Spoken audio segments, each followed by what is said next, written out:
Good afternoon. Thank you for joining me here today.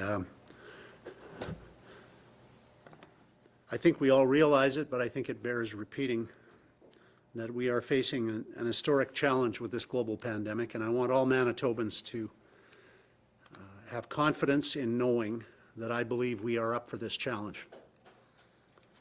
I want Manitobans to know that I believe that almost all of them are doing everything that they can to halt the spread of this dangerous virus and protect our most vulnerable citizens.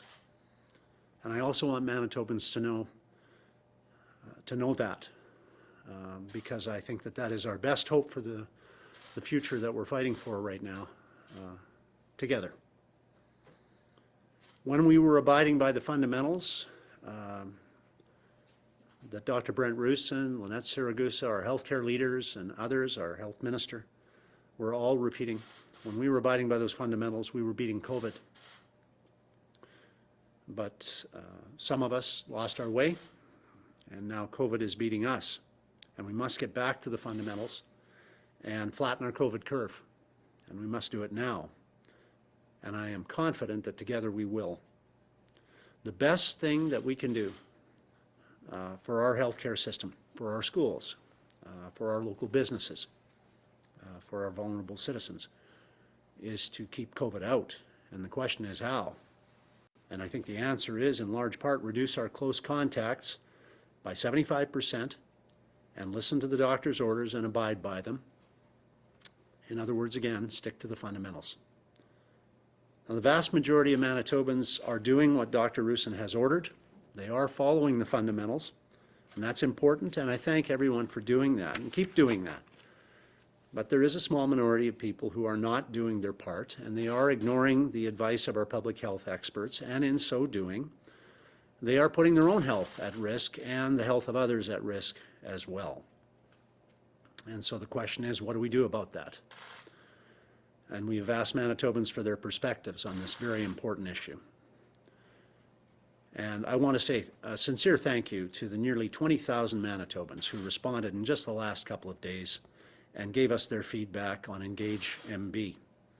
I want to say to them, we have listened, we are listening, and we will keep listening. Listening to Manitobans is what we've been doing throughout this process and before. And I believe that listening as a government has helped us at every step of the way during this pandemic to ensure that our plans were made by Manitobans, in Manitoba, for Manitobans. And for those of you who said in this survey, and there were many, many great responses, we will do anything to stop this danger. I say thank you for saying that. For those of you who said your government's going too far, I have to tell you, I don't think so. I think we can do more, and we're going to be doing more. And for those of you who said, you know, we support your efforts, but we want you to target them better to the people who are causing the problems. I have to say, we agree with that observation too. So I want to tell you where we are going to go from this point forward. We're not going to proceed with a curfew at this time. We've seen curfews elsewhere in other parts of the world. We've seen them combined with massive lockdowns of the economy. The World Health Organization, many other medical experts have said there are real dangers in that approach as well.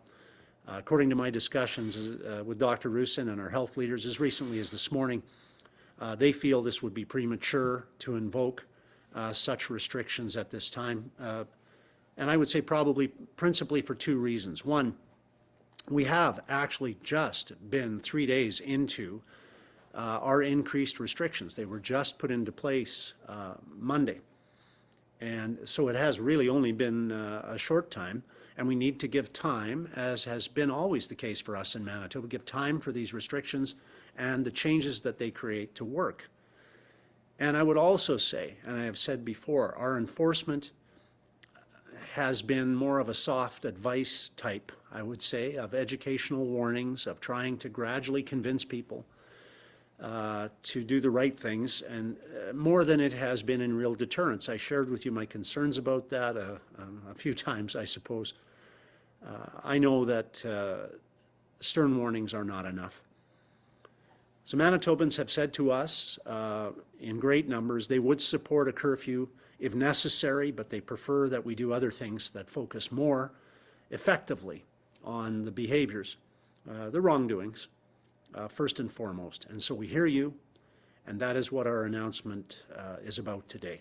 Today, I am announcing 3 significant measures to add to the previous actions that we have already taken. Number 1, new strengthened enforcement teams. 2, a dedicated tip line. And 3, new targeted advertising. With these measures, we do expect dangerous behaviors to change, and all of us will benefit as a result of that. We are enhancing and we are strengthening our enforcement efforts to ensure that there will be consequences for those who put others in danger when they put themselves in danger. Nous intensifions et renforçons nos efforts de mise en application pour garantir qu'il y aura des conséquences pour ceux qui mettent les autres en danger. Today, I am also pleased to announce that we are investing $2.5 million additional dollars to support our provincial and municipal partners for additional training and resources to help enforce public health and emergency orders and to protect Manitobans. In addition, we have additional funds available through our Justice Department that can be adapted and moved should additional surge needs come into play. Those funds will be made available on top of the $2.5 million as well. We are granting enforcement powers to an additional 277 provincial and municipal personnel for a total now of over 3,000 people who are able to assist our enforcement efforts.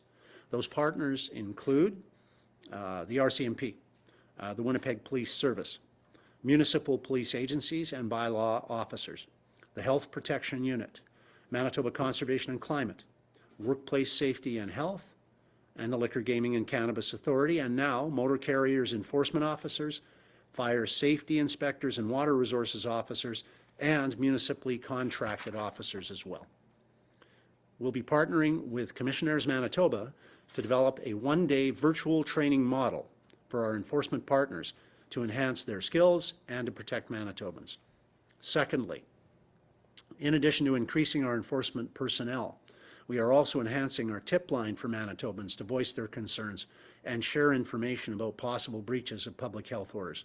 And I'd start by saying thank you to those who have phoned in tips over the past few weeks. And I would say to you, I know that I've heard from some of you that you're frustrated because you've called in several times, left messages, and you haven't had an enforcement person act on your tip. I can only say to you that this is why your comments to us on the questionnaires and your feedback have inspired us to make sure that we do this better. You can call, and I say this for anyone who's interested in reporting a tip over the phone or online, you can call the Manitoba Government Inquiry Line at 204-945-3744.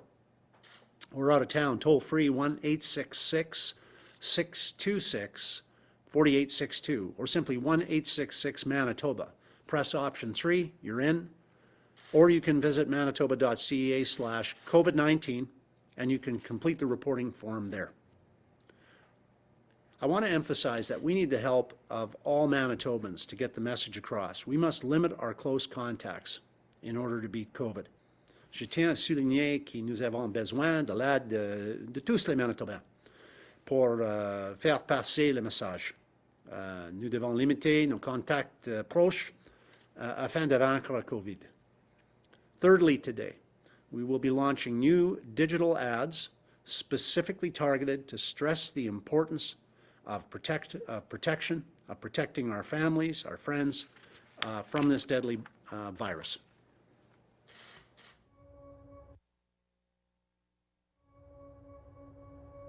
I didn't even really think about it. I met my boys for a drink. I wanted to feel like things were normal again. It wasn't a big deal. And I went to work as usual. I even helped out my grandma at her new place. Went to the store, you know, just the everyday stuff. And these COVID restrictions make life miserable. But then I got COVID. At least I'm healthy. I recovered quickly. But Some people don't recover.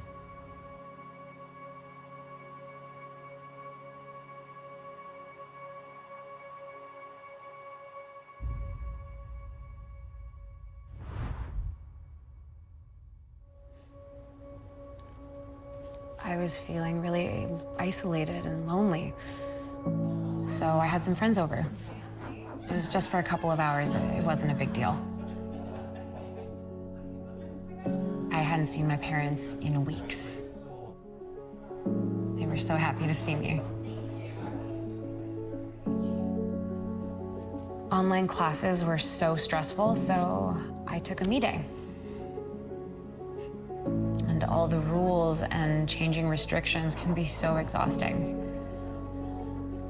But then I got COVID. Luckily, I was healthy. Took a while, but I recovered.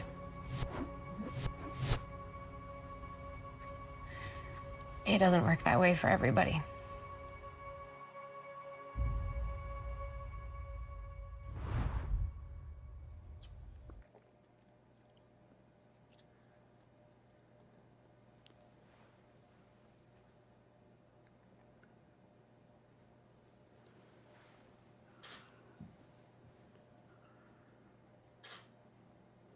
We're not powerless.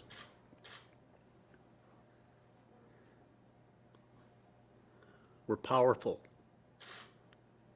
And we have an incredible role to play right now, a critical role to play in protecting one another. The message is clear. The message is direct. I call upon all Manitobans to respond to our call, to focus on the fundamentals. Protect yourself. Protect your children, your parents. Protect your grandparents. Protect everybody. This is a team effort. I want to thank our enforcement partners. I want to say, if I could, especially thank the Winnipeg police team for stepping up, for their willingness to step up and assist Team Manitoba. And I say in advance, thank you to all our enforcement officers and the expanded role we've asked you to play. We understand is an important one, and so do you. We can halt the spread of this virus. We can do it as a team. We can protect our most vulnerable people. Again, in support of the many actions that we've already taken. These three new efforts, our new enforcement measures, our tip line, our new advertisements, are all designed to help each of us protect one another to reduce the spread of COVID. The number one concern now is limiting contacts, because this is how this virus can be stopped from spreading. It's crucial we follow the fundamentals. Stay home when you are sick. Stay home if any member of your family is sick. Wash your hands. Practice good hygiene. Cover your cough.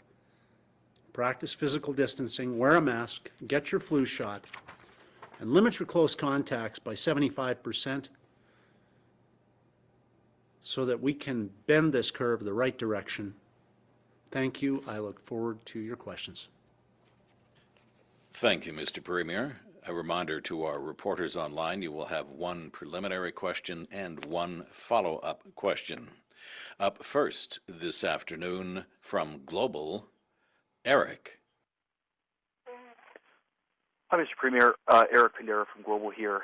As of now, we know the city has yet to deploy its bylaw enforcement officers. City police just yesterday stepping up, but they told me as of yesterday morning they had only issued 8 fines throughout the pandemic. Will this money and increased drive on enforcement involve direction from the province to the parties that are already able to issue tickets to start doing so? Yes, but we don't direct police on enforcement. Police have to make those decisions. That is the nature of the separation of the executive and, the policing functions of government. So we don't tell the police what to do. But I do sincerely thank them for stepping up their efforts, and I hope that continues clearly. As Premier, I have been very clear that I expect more than stern warnings from me and everyone else now. We have to get to the point of making those who would disrespect the health and well-being of themselves and others understand in a clear way through real penalties that that is not acceptable. As my follow-up, although it's not really a follow-up to that question, what do you make of Health Minister Friesen's comments about the doctor letter? Should he apologize or be shuffled? I think that everyone is under a ton of pressure now and stress. No one more than Cam Friesen as a health minister. I don't think anybody else in the province wants his job, but everybody wants to give him advice. I know how much he cares. I guess I would simply say I have asked for input from Manitobans and I accept it and I take it, but we can't follow everybody's advice at the same time. We have one senior health officer, Dr. Brent Rusin. We don't have 900 health officers. And so we're acting on the advice as best we can of our senior health officials and listening to the advice and input we're getting from others, and we're going to continue to do that. Cameron Friesen's dedicated himself totally to the tasks at hand. This is an historic time, and I guess I would simply ask for some patience, grace, and understanding from everybody. From the Brandon Sun, Colin. Hi, Mr. Premier. My question is, how worried are you? In today's COVID briefing, there's a outbreak has been declared at Bethesda Place and Steinbach again. How concerned are you that the virus is moving back into some of these facilities that had previously been cleared? Well, I'm totally locked into my concerns, but I'm also committed to leading action, and the actions we're announcing today are critically important for us to take. We have 95% of Manitobans on Team Manitoba, but we need 100% of Manitobans on Team Manitoba to arrest this curve, and that can only happen when everybody gets on the team. So that's where we're going with our measures today, and that's where we'll keep going. For the tip line that's been set up with the increased enforcement measures, what, if anything, is going to be done to make sure that people aren't reporting, say, their neighbors in bad faith?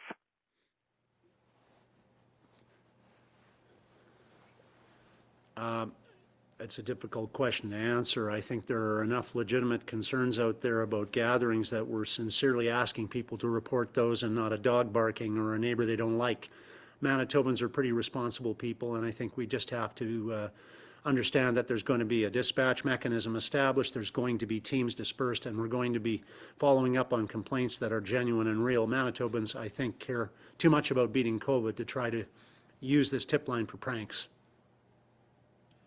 From the Winnipeg Sun, Scott. Good afternoon, Premier Pallister.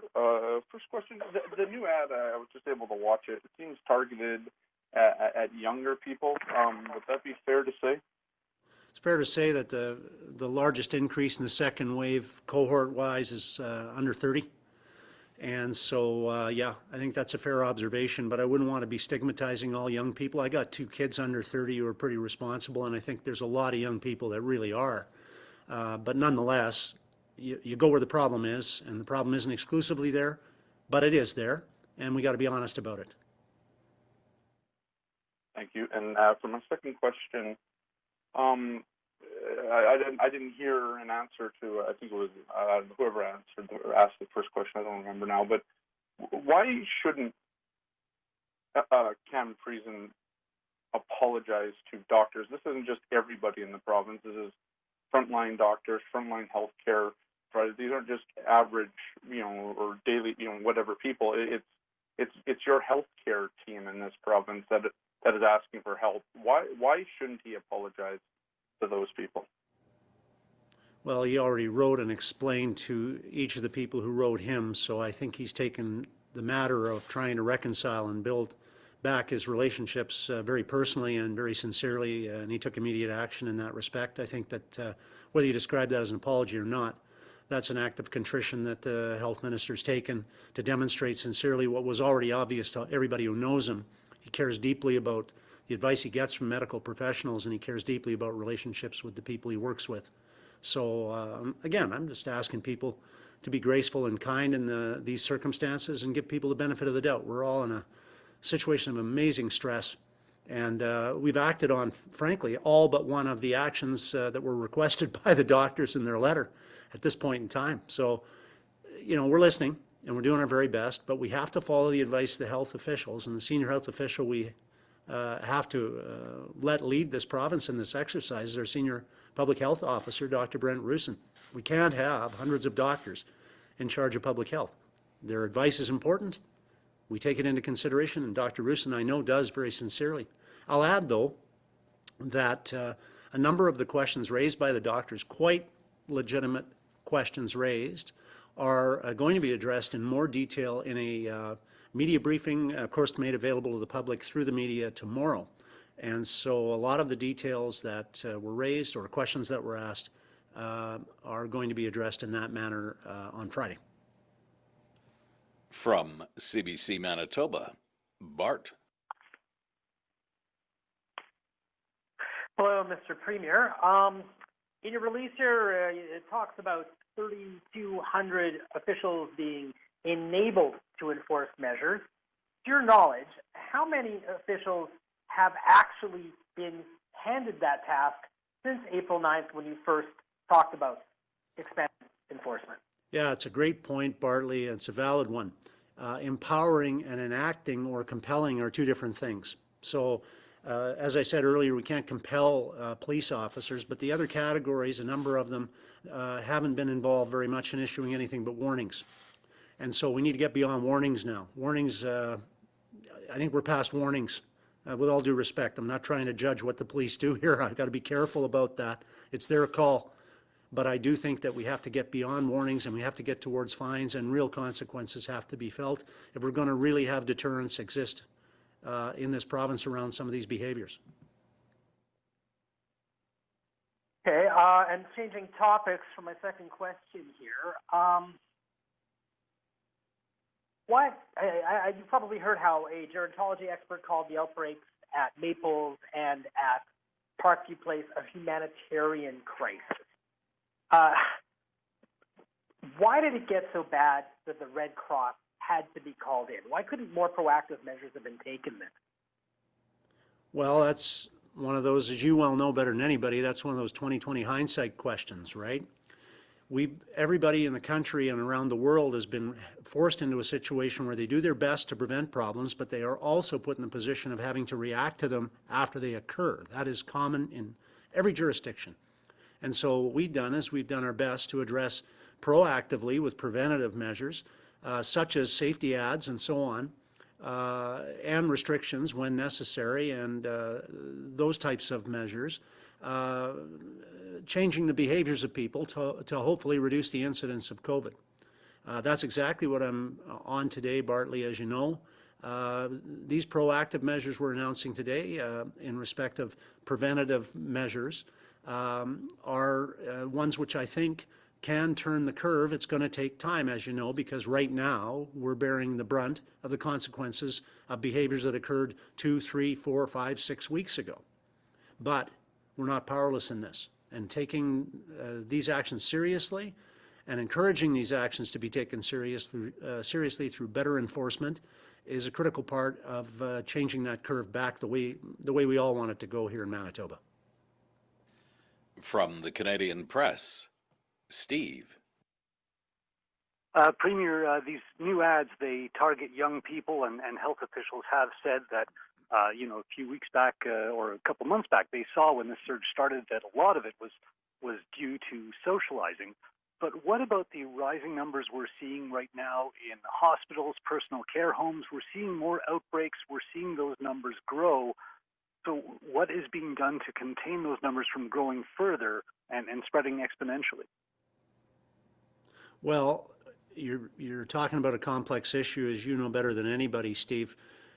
Some things are consequential, some things are causative. We believe from the numbers that a lot of the causative events are coming from large gatherings.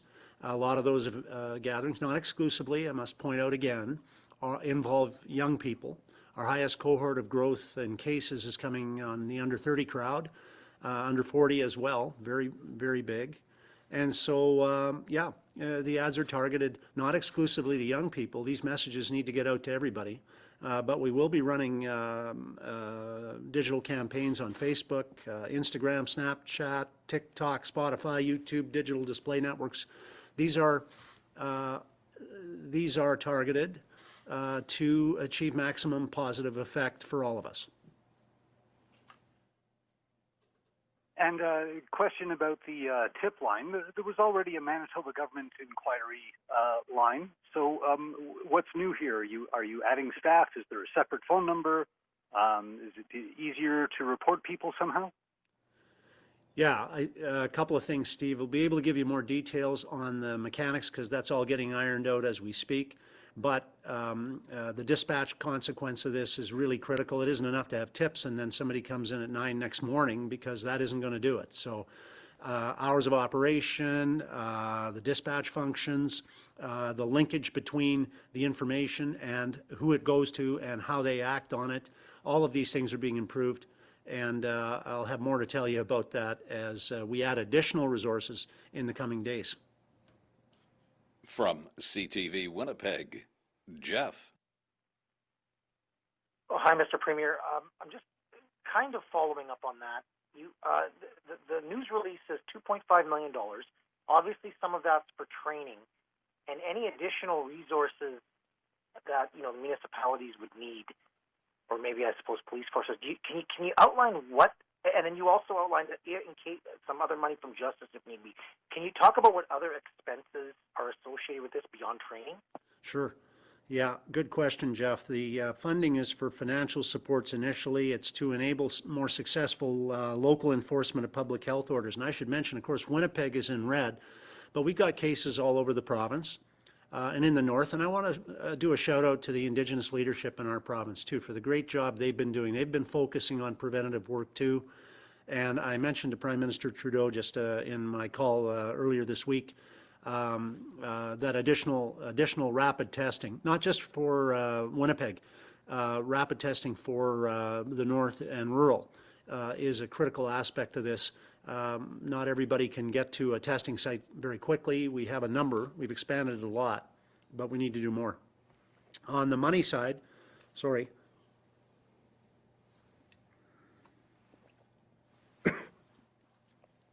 funding support for existing or new personnel that are enforcing public health orders, accelerated training for enforcement personnel, access to a provincial coordination network to guide municipal enforcement efforts, enforcement tools, guidelines, operating procedures, identification vests, ticket books, and more as we move forward to expand our capacity to enforce. This is important, not just for Winnipeg.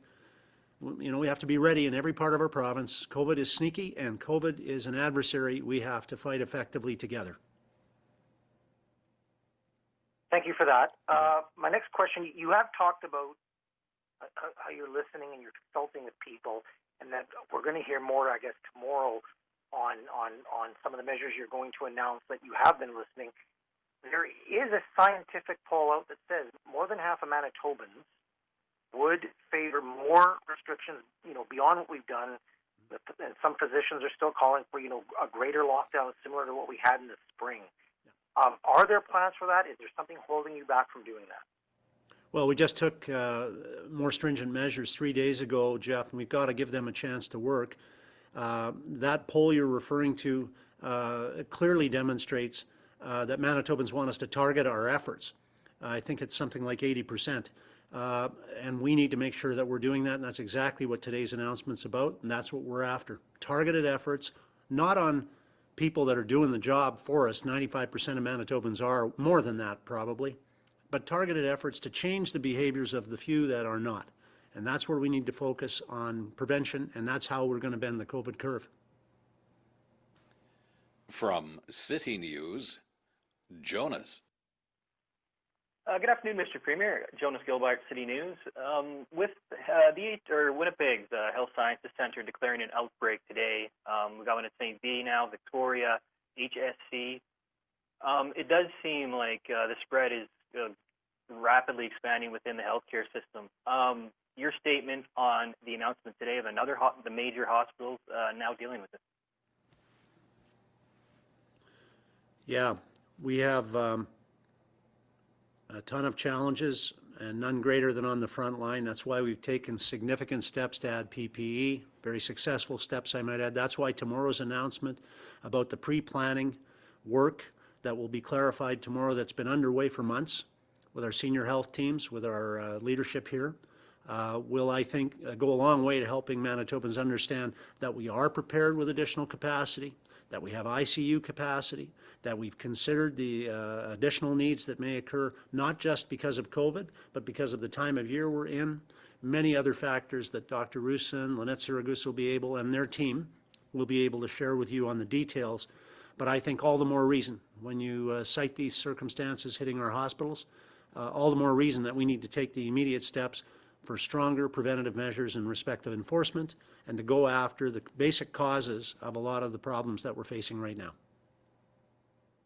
Thank you, sir. We are as well hearing from the Manitoba Teacher Society today. They are calling for more immediate investments in the education system, saying their staffing are reaching a breaking point, that they need help now. I guess, what is your message to those in the education system that are asking for help? Well, we've started the year before COVID with, I believe, the second highest per capita investment in education in the country. We've strengthened it with an additional commitment. Well over $100 million has been committed.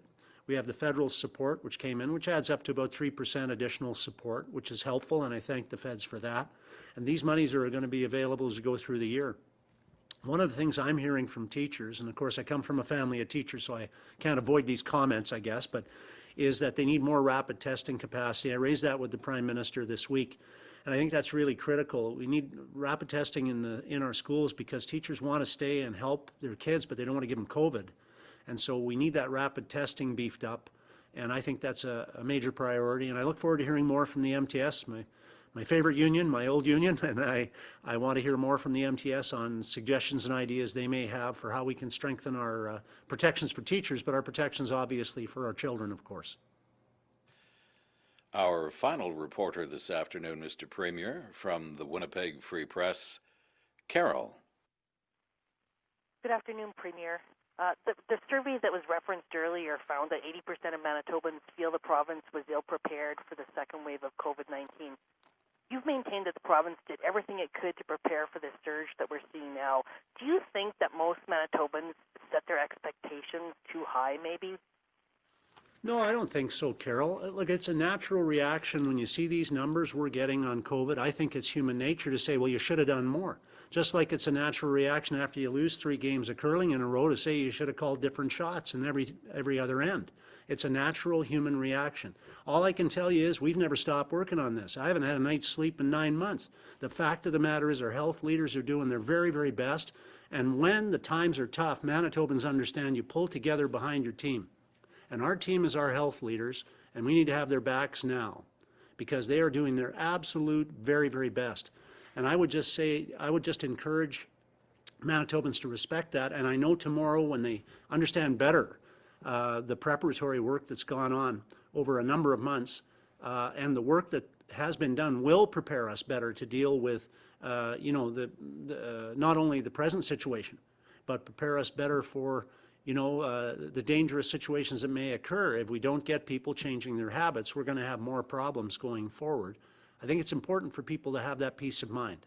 Not so they know we've done a great job, but so they're confident in knowing that the job we've done is going to put them in a more confident state of mind going forward because we've done the preparatory thinking and implemented the strategies that'll help us be safer as people in our province. The business community keeps saying, that a number of restrictions in Manitoba's GAP program, the business assistance programs, aren't really as generous as you've said. Can you explain to people why those who've accessed the federal support are not allowed to access provincial support in Manitoba like other jurisdictions are allowing? I can tell you, Carol, that we have the 3rd largest commitment globally to business supports in the country, and we are Canada's most indebted province. I can also tell you our programs are designed to help companies get people back to work, and I can tell you that we're leading the country in getting people back to work in most categories. Now, do we need to do more? Absolutely. Am I open to hearing from business leaders? Absolutely. I'm a Chamber of Commerce guy. That's what I was doing before, as a volunteer, before I get into politics. I'm a former member of the Canadian Federation of Independent Business. I got a ton of time and respect for business lobbyists, but I've never heard a business lobbyist ever lobby for less money and less support. I'm telling you that our programs are well designed, thoughtfully designed. I'm telling you we're ready to listen, and we have, and we've implemented programs that are working. And I can also tell you that the alternative proposal by the NDP to give every business in Manitoba $30,000 adds up to approximately a $3 billion commitment, and that is totally unbelievable, and that can never work. It's not a solution anyone should believe in. So we are ready to assist. We have been assisting, and we're going to continue to assist in every possible way. Thanks, everybody. Appreciate it.